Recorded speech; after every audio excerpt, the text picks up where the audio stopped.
Welcome to the very last episode of the Kyber Show. I'm Ken, as you I'm sure know, and I have a lot of exciting things to share with you today. Before I talk about the Grand Arena project that I'm spending most of my time on, though, let's look at the fights that we have for today. There's two fleet combats, which serve as excellent examples, and a complex and pretty challenging character matchup with Night Sisters. Let's dig in. Our first match here is one that should never be in doubt. The Rebel fleet under Home 1 has all the tools to ensure you're going to have a victory under any circumstance, really, against Radis.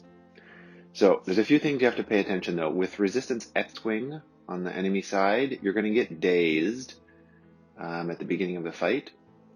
So if you have the option to bring Biggs X-Wing instead of Rebel Y-Wing, it's a much better choice because he can still taunt without having his attacks. Here you see the daze happen on both Bistan and the Rebel Y-Wing.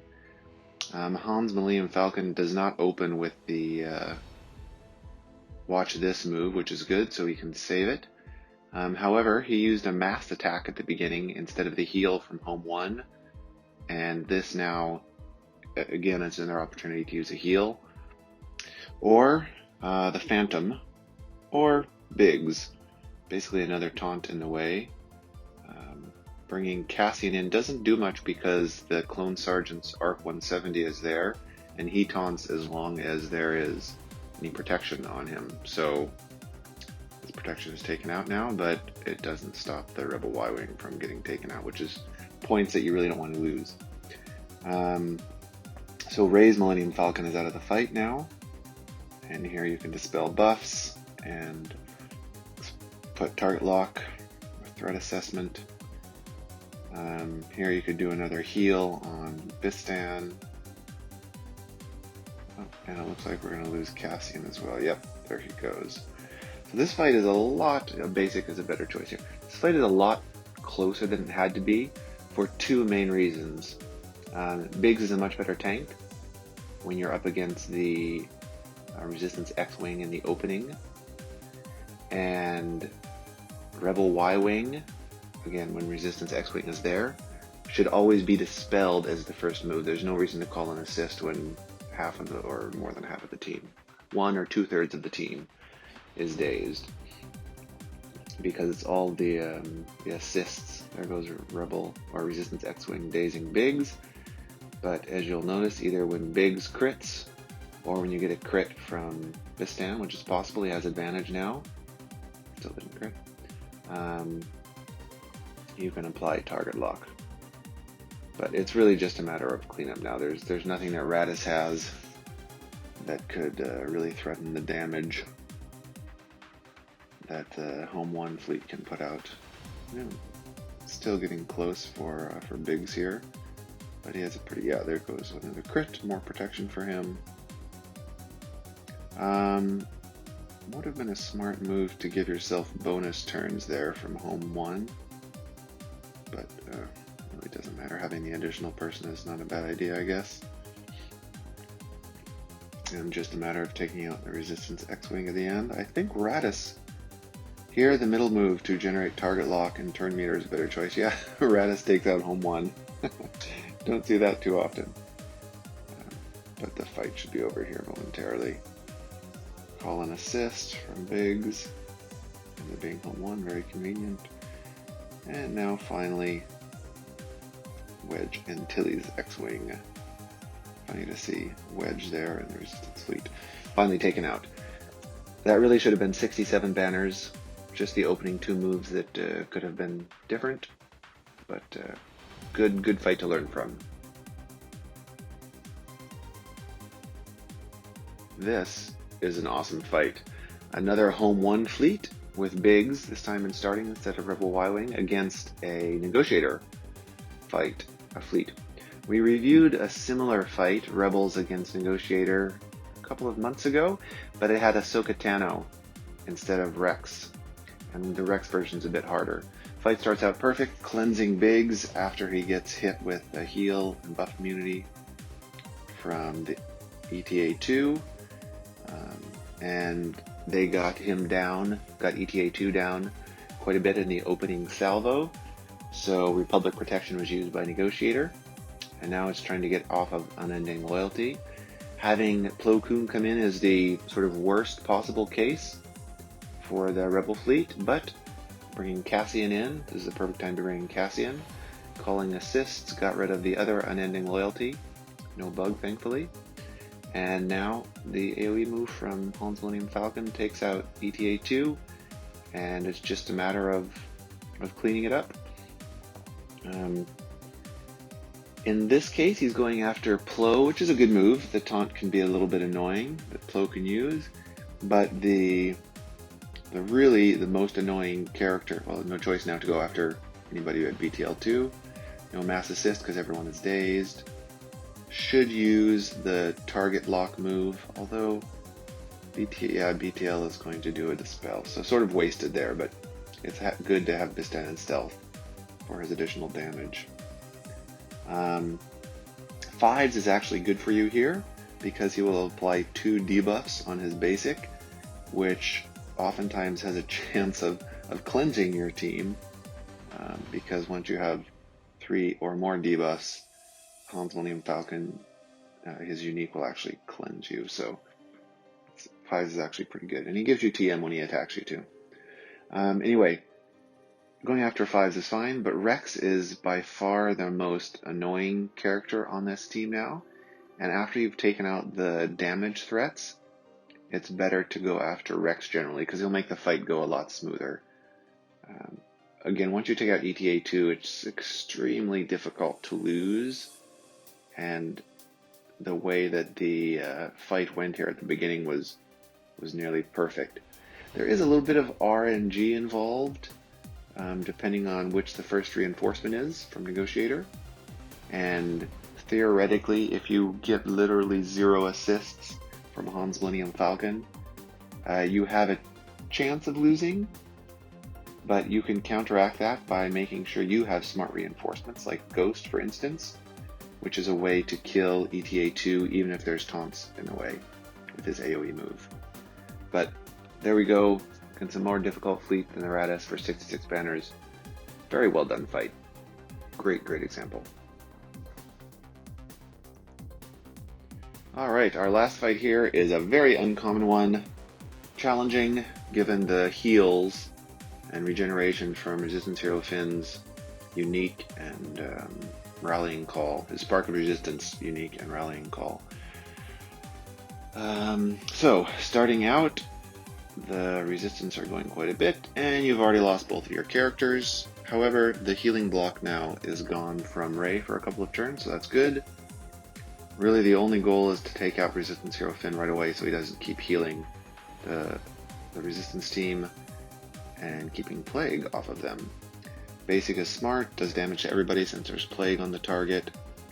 Save the AoE until stealth.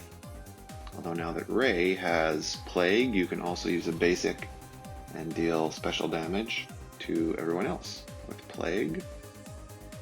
So I think that's what Sereth does here. Yep, and there goes Resistance Hero Finn, and the fight should be over now. There's no more AoEs except burning from R2, and no more heals because Resistance Hero Finn is gone. Resistance Hero Poe still puts out a lot of damage, and the burning, if it triggers exposes, will also give huge amounts of TM and do damage from R2. So here we have a choice, rezzing everybody, bringing them back, okay? At this stage in the fight, you have to make a choice whether you want everybody on the field to prevent Daka from getting targeted down, or to reduce the chances, or if you want to try and buff Daka and Ventress with the constant assists. This is a Mother Talzin lead team. So here, really no choice except to go for a basic, but you don't want to target somebody who can counterattack because that might actually kill Daka. So I think, yeah, going for Jedi Training Rey is smart. She has Foresight, so it won't actually be hit from Daka and won't counterattack. And the Night Sister that comes up from the grave will boost both Ventress and Daka. Here you could go a basic and try and kill. Well, it's going to be Talzin that comes with this assist, so it might kill using her basic. However, better to go for the heal and let Daka take a turn. Yeah, and then you can bring everybody back and now use the mass assist to kill somebody and clean up the rest of the fight. Yeah, very, very well done match here. There's a lot of technical, small little details that make a difference between you winning and losing. Most importantly is at the beginning, doing everything you can to take out Resistance Hero Finn. Now obviously if you go before R2-D2 uses his, well, not before, because Ventress is going to use her Dispel after Dispel after R2-D2 smokescreens, but you have to consider the skill timing there to make sure you have access to Resistance Hero Finn. Not great banners, but a great trade in terms of value. Awesome match. Thank you for watching the final 3 Kyber Show fights. Now, I'd like to talk a little bit about the project I've mentioned a few times here. It's called Grand Arena Science, and you can find it at grandarenascience.com. On the website, there's basically two main things.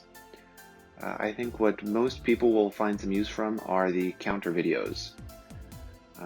We also have a large library of resources and links to other resources for all things GAC. So the counters are easy to search through on both your phone and your PC.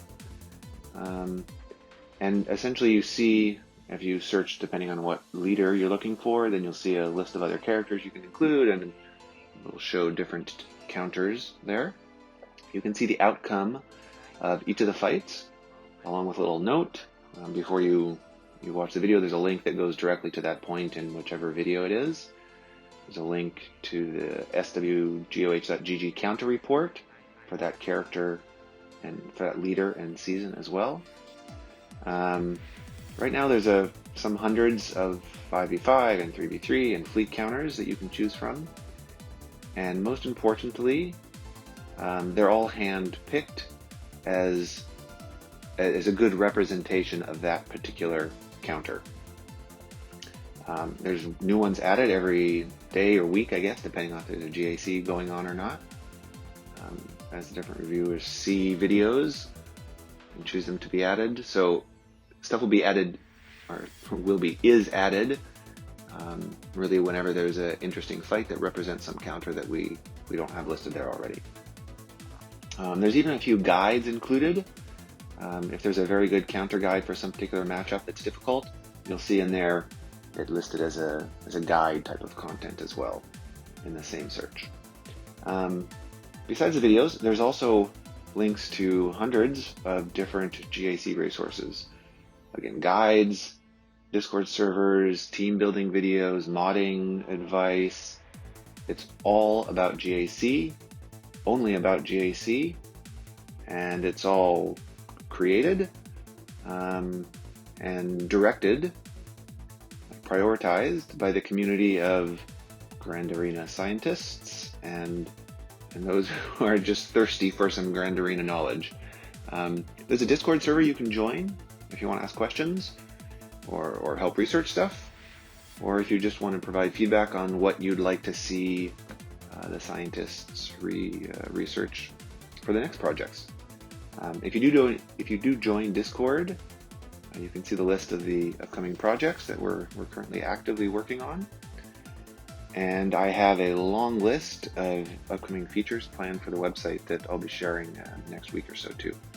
In the notes section of this video, I'll leave my Discord ID if you have questions, as well as the Discord server link and the website link. Thank you to everybody who's watching this very much for watching, and personally for me, more importantly, for giving me feedback or directing me towards some cool content creators or neat videos or neat counters. My goal here is really, hopefully, that you've enjoyed a bit as you've been watching this series that Skelterix and I created, and maybe you learned a little bit along the way too. So thank you again, and until next time, Cheers.